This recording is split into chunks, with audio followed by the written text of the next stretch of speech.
What's up, guys? LG Mattic here, and I'm gonna talk to you guys about a matter that happened yesterday. As you guys all know, WWE did have their pay-per-view, the Royal Rumble, last night, and a lot of people weren't really happy. They were not pleased, especially the people in Philly. As you can see in the crowd, they were booing people that they're trying to get pushed, like, for instance, Roman Reigns.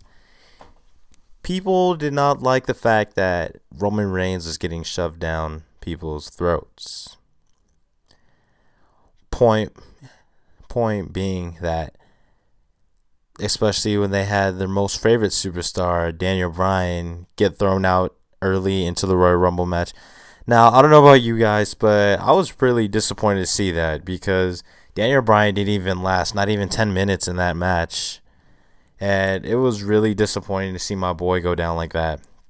And then the way they buried Dolph and they buried Dean Ambrose, mainly the top guys that are rising stars in the WWE right now. And point blank, actually, I knew that Roman Reigns was going to win that one. They were going to let him win that one, going by reading all the dirt sheets and all that. But it's the fact that how it happened, how it go down, which was really disappointing me right now. So if you guys don't know, if you guys saw the end of that Royal Rumble match, The Rock literally came out and had to help Roman Reigns win the Royal Rumble. With The Rock helping Roman Reigns, I know they were trying to make Roman Reigns get over, try to get over with the fans and all, but it just made him look weak, to be honest. Like, I had low expectations for this year's Royal Rumble, but I didn't think they were going to sink this low to the fact where they actually had to have somebody go out there, help him win the Royal Rumble, even though he was supposed to win the Royal Rumble. It just still made him look really weak. And a little bit, something else occurred after that. It seems like after the Royal Rumble, the fans were giving the WWE superstars hard time in the parking lot. So actually, it was hard for them to get out. Alright, so I went on WrestlingNews.com today, and there's a little article that explained the whole situation, what happened. I'm going to read you guys everything that happened that night. It says, alright, most fans were very excited and happy to catch a glimpse of the talent. Fortunately, there were a few morons who ruined it, the type who give wrestling fans a bad name. One such guy was banging on the Usos' car with his souvenir metal folding chair from the floor seats. The driver slammed on the brakes, and an Uso got out of the passenger side while the heckler took off. The Uso yelled, "Come on, man, this ain't no wrestling, let's go." People cheered for this and laughed as the idiot with the chair ran away. And then there was one doofus in particularly who was really making a scene, and the car-carrying Fandango caught the worst of it. This fan set up his souvenir chair directly in front of Fandango's SUV and wouldn't let him pass. Some other idiot was slamming a Hulk Hogan poster against the passenger side windshield and yelled, "Welcome to Philly, Hulk Hogan rules the universe. This is Philly, you ain't shit. We don't like WWE's bullshit." Fandango, to his credit, stared straight ahead, but he looked really annoyed. The same guy with the chair set up in front of JBL's car was driving, but JBL swerved and went around him, blaring his horn. Byron Saxon was in the passenger seat laughing.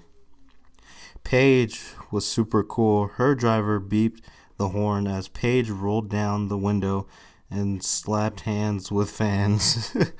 Okay, Paige got a good one there.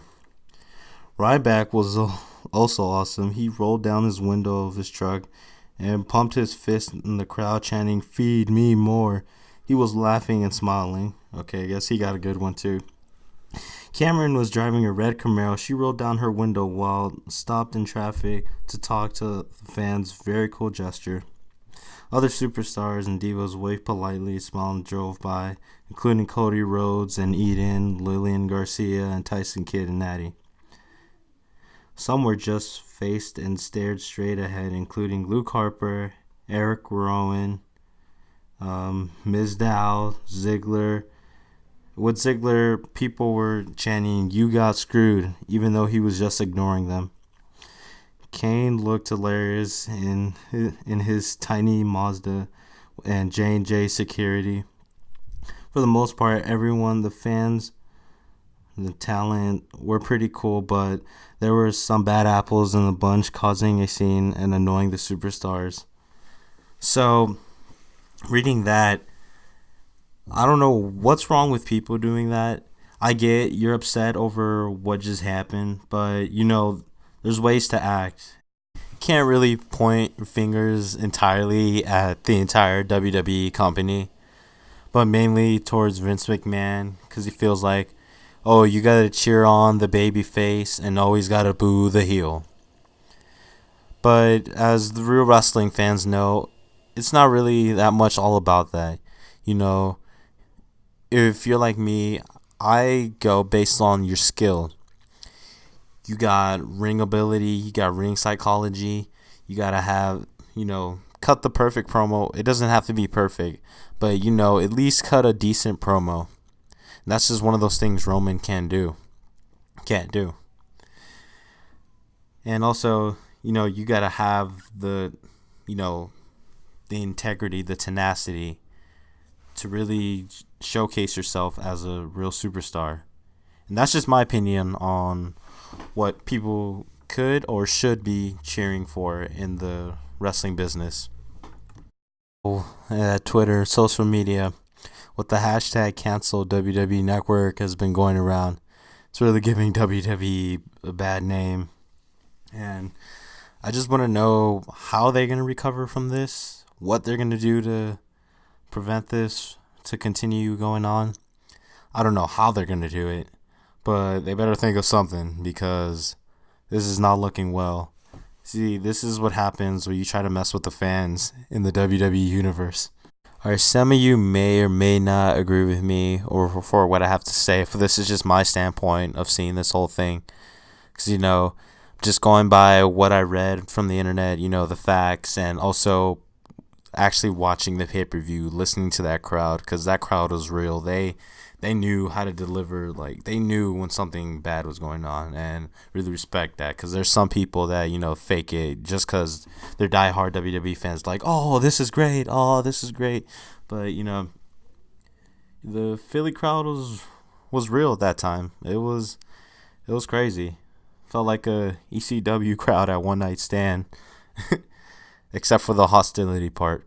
But other than that, hope you guys enjoy this video. This is just my standpoint on how I feel about the Royal Rumble, and just giving you also facts to back up, my statements and such. But other than that, that's pretty much it, guys. And I'm going to be posting up some new videos later on, so hope you guys stay tuned for the next upcoming videos. And see you guys, and let's get over.